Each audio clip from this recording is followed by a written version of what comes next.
കരിമാലൂർ ഖാദി ഉൽപാദന കേന്ദ്രം പുതിയ കെട്ടിടത്തിന്റെ നിർമ്മാണം ആരംഭിച്ചു. ഉദ്യോഗാർത്ഥികൾക്ക് സ്വന്തം നാട്ടിൽ തന്നെ തൊഴിൽ ലഭിക്കുന്ന സാഹചര്യം ഒരുക്കിയാണ് സർക്കാർ ലക്ഷ്യമെന്ന് വ്യവസായ വകുപ്പ് മന്ത്രി പി രാജീവ് പറഞ്ഞു. കരിമല്ലൂർ ഖാദി ഉൽപാദന കേന്ദ്രം പുതിയ കെട്ടിടത്തിന്റെ ശിലാസ്ഥാപനം നിർവഹിക്കുകയായിരുന്നു മന്ത്രി. മണ്ഡലത്തിൽ നടപ്പാക്കി വരുന്ന വിവിധ പദ്ധതികളിലൂടെ നമ്മുടെ നാട്ടിലുള്ള ആളുകൾക്ക് ഇവിടെ തന്നെ ജോലി ചെയ്യാനുള്ള സംവിധാനങ്ങളാണ് നടപ്പാക്കി വരുന്നതെന്നും അദ്ദേഹം പറഞ്ഞു. എന്നാൽ അത് എല്ലാവരിലേക്ക് എത്തുന്നില്ല, കുറെ കൂടി താഴോട്ട് വരണം എന്ന അഭിപ്രായം വന്നപ്പോൾ ഇപ്പോൾ നമ്മൾ പഞ്ചായത്ത് അടിസ്ഥാനത്തിൽ തൊഴിൽമേള തുടങ്ങി. ആലങ്ങാട് 2500ഓളം അവസരങ്ങൾ ഉണ്ടായിരുന്നു, പക്ഷെ 450 വരെ വന്നുള്ളൂ. വന്ന എല്ലാവർക്കും കിട്ടണമെന്നില്ല. ഒരു കാര്യം സബിത പറഞ്ഞ പോലെയാണ്, ഇന്നാക്ക് കൊടുക്കണം നമുക്ക് പറയാൻ പറ്റില്ല. എനിക്കൊരു താല്പര്യം നമുക്ക് വേണ്ടി സബിത പറഞ്ഞ പോലെ ഊണും ഉറക്കൊക്കെ ഉപേക്ഷിച്ച് ഇലക്ഷൻ ജയിപ്പിക്കാൻ നടന്ന വിനോദിന് കൊടുക്കണമെന്നായിരിക്കും. പക്ഷെ കിട്ടിയതാണെങ്കിൽ തോമസിനായിരിക്കും. തോമസ് ആണെങ്കിൽ ഊണും ഉറക്കം ഉപേക്ഷിച്ച് എന്നെ തോൽപ്പിക്കാൻ നടന്നതായിരിക്കും. പക്ഷെ ജയിച്ചു കഴിഞ്ഞാൽ ജനപ്രതിനിധിയാണ്, ജയിക്കുന്ന മത്സരിക്കുമ്പോൾ സ്ഥാനാർത്ഥിയാണ് മുന്നണിയുടെ. ജയിച്ചു കഴിഞ്ഞാൽ ആ മണ്ഡലത്തിലെ മുഴുവൻ ജനങ്ങളുടെയും പ്രതിനിധിയാണ്. ജയിപ്പിച്ചവർക്കും തോൽപ്പിച്ചവർക്കും പിന്നെ ഒരു പ്രതിനിധിയുള്ളൂ. 5 വർഷത്തേക്ക് വേറെ രക്ഷയില്ല, ഒരാളേ ഉള്ളൂ. അപ്പോൾ നിങ്ങൾ എന്നെ തോൽപ്പിച്ച ആളാണല്ലേ, അത് അവർ വേറെ ആരെടുത്ത് പോകും? അവരുടെ പ്രതിനിധി ജനപ്രതിനിധി. അസംബ്ലിയിൽ പ്രസംഗിക്കുമ്പോഴുള്ള മാനദണ്ഡങ്ങളിലൊന്ന് സാധാരണ ആരും പാലിക്കാറില്ലെങ്കിലും മറ്റ് MLA-മാരെ നമ്മൾ പരാമർശിക്കുമ്പോൾ പേര് പറയാൻ പാടില്ല. കളമശ്ശേരി അംഗം എന്ന് പറയാം, അല്ലെങ്കിൽ തൃപ്പൂണിത്തുറ അംഗം എന്ന് പറയാം. കാരണം ആ പ്രദേശത്തിൻ്റെ പ്രതിനിധിയാണ് എല്ലാവരുടെയും. കരിമാലൂർ ഖാദി ഉൽപാദന കേന്ദ്രത്തിന്റെ പുതിയ കെട്ടിടത്തിന്റെ നിർമ്മാണം പൂർത്തിയാവുന്നതോടെ 100 പേർക്ക് കൂടി തൊഴിൽ നൽകാൻ സാധിക്കും. ഖാദി പോലുള്ള പരമ്പരാഗത ഉൽപ്പന്നങ്ങളുടെ നിർമ്മാണം ശക്തിപ്പെടുത്തേണ്ടത് അനിവാര്യമാണെന്നും മന്ത്രി പറഞ്ഞു. അപ്പോൾ ജോലിക്ക് തിരഞ്ഞെടുക്കപ്പെടാത്തവർക്ക് വീണ്ടും പരിശീലനം. അവന് നോക്കിയപ്പോൾ ബ്ലോക്ക് പഞ്ചായത്ത് രമ്യയുടെ കീഴിൽ എത്ര സ്ഥാപനങ്ങളാണ്? 7 സ്ഥാപനങ്ങൾ വെറുതെ കിടക്കുകയാണ്. അവരുടെ കുഴപ്പമില്ല, കുറേ കാലങ്ങളായിട്ട് എന്തിനു വേണ്ടിയാണോ നിർമ്മിച്ച് ഫണ്ട് അനുവദിച്ചത് ആ ദൗത്യം നിർവഹിക്കപ്പെടുന്നില്ല.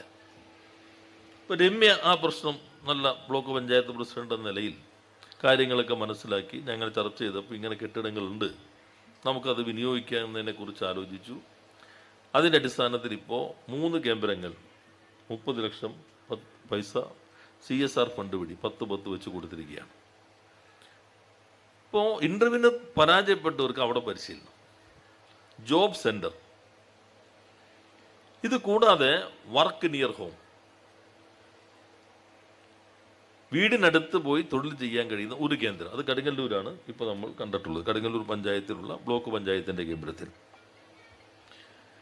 ഇതുകൂടാതെ തന്നെ നമ്മൾ തുടർച്ചയായിട്ടുള്ള പരിശീലനം. ഇനിയിപ്പോൾ ഇവിടെ കരിമാലൂരിനോട് ചേർന്ന് ഫ്ലിപ്കാർട്ടിൻ്റെ വലിയ ചടങ്ങിൽ കരിമാലൂർ ഖാദി ഉൽപാദന കേന്ദ്രത്തിന് വേണ്ടി സൗജന്യമായി സ്ഥലം അനുവദിച്ച കരിമാലൂർ ഗ്രാമപഞ്ചായത്ത് മുൻ പ്രസിഡന്റായിരുന്ന AP അബ്ദുള്ളയുടെ മകൻ അലിയെയും 38ാം ഉത്തരാഖണ്ഡ് നാഷണൽ ഗെയിംസിൽ സ്വർണം വെള്ളി മെഡലുകൾ നേടിയ കേരള പുരുഷ വനിതാ വോളിബോളിൽ ടീം മാനേജറും മുൻ ഇന്ത്യൻ ടീം ക്യാപ്റ്റനുമായ മൊയ്തീനെയും മന്ത്രി ആദരിച്ചു. കരിമല്ലൂർ ഖാദി ഉൽപാദന കേന്ദ്രത്തിൽ നടന്ന ചടങ്ങിൽ കരിമല്ലൂർ ഗ്രാമപഞ്ചായത്ത് പ്രസിഡന്റ് സബിത നാസർ അധ്യക്ഷത വഹിച്ചു. Khadi board vice chairman P Jayarajan, Khadi ഗ്രാമ്യ വ്യവസായ board secretary Dr. K Ratheesh, ജില്ലാ panchayat member KV Raveendran, block panchayat president Ramya Thomas, vice president Paulson Gopurathinkal, panchayat വികസന സ്റ്റാൻഡിംഗ് കമ്മിറ്റി അംഗങ്ങളായ Beena Babu, Sreedevi Sudheer, Ramla Latheef, block panchayat member BP Anilkumar, member TA Mujeeb, Khadi board മെമ്പർമാരായ K Chandrasekharan, Kamala Sadanandan, project officer Shihabuddin തുടങ്ങിയവർ പങ്കെടുത്തു. News bureau, Kochi.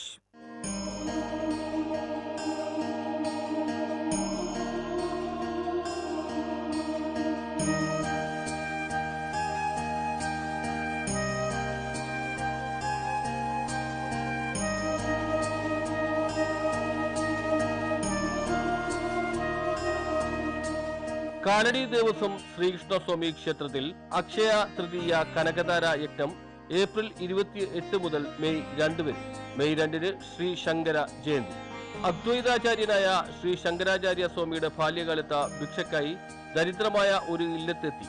ബാലനായ ശ്രീശങ്കരന് ആ ഇല്ലത്ത് ആകെയുണ്ടായിരുന്ന കുറച്ച് ഉണക്ക നെല്ലിക്കകൾ ഭിക്ഷയായി നൽകിയ അന്തർജനത്തിന്റെ ദുഃഖവും ദാരിദ്ര്യവും മാറ്റണമേ എന്ന് ശ്രീശങ്കരൻ കനകധാര സ്തോത്രം ജപിച്ച് പ്രാർത്ഥിച്ചു. പ്രസിദ്ധയായ ലക്ഷ്മി ദേവി സ്വർണ്ണ നെല്ലിക്കകൾ വർഷിച്ചുകൊണ്ട് ആ ഇല്ലത്തെ അനുഗ്രഹിച്ചു എന്നുമാണ് ഐതിഹ്യം. യന്ത്രവിധികൾക്ക് അനുസരിച്ച് തയ്യാറാക്കുന്ന കനകധാര യന്ത്രങ്ങളും ലക്ഷ്മി ദേവിയുടെ പ്രാണപ്രതിഷ്ഠ നടത്തിയ സ്ഫടികം അടക്കം ചെയ്ത സ്വർണ്ണ വെള്ളി നെല്ലിക്കകളും ഏപ്രിൽ 28 മുതൽ 32 ബ്രാഹ്മണ ശ്രേഷ്ഠർ 10,008 ഒരു കനകധാര സ്തോത്രം ജപിച്ച് പവിത്രമാക്കുന്നു. അക്ഷയ തൃതീയ ദിനമായ ഏപ്രിൽ 30 രാവിലെ 9 മണിക്ക് ദേവിക്ക് കനകാഭിഷേകം നടത്തി ഭക്തജനങ്ങൾക്ക് നൽകുന്നു. യന്ത്രങ്ങൾ പൂജാമുറിയിൽ പ്രതിഷ്ഠിക്കുന്നതും സ്വർണം, വെള്ളി, നെല്ലിക്കകൾ ധരിക്കുന്നതും ഐശ്വര്യത്തിനും ധനധാന്യ സമ്പത്ത് വർധനവിനും ഉത്തമമാണ്.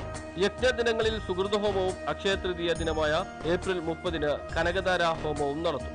60 വയസ്സിന് മുകളിൽ പ്രായമുള്ള അമ്മമാരുടെ പേരുകൾ നറുക്കെടുത്ത് ശ്രീ ശങ്കര ജയന്തി ദിനമായ മെയ് 2 ഫലമൂലാദികളും വസ്ത്രങ്ങളും നൽകുന്ന മാതൃവന്ദനം ചടങ്ങും നടക്കും.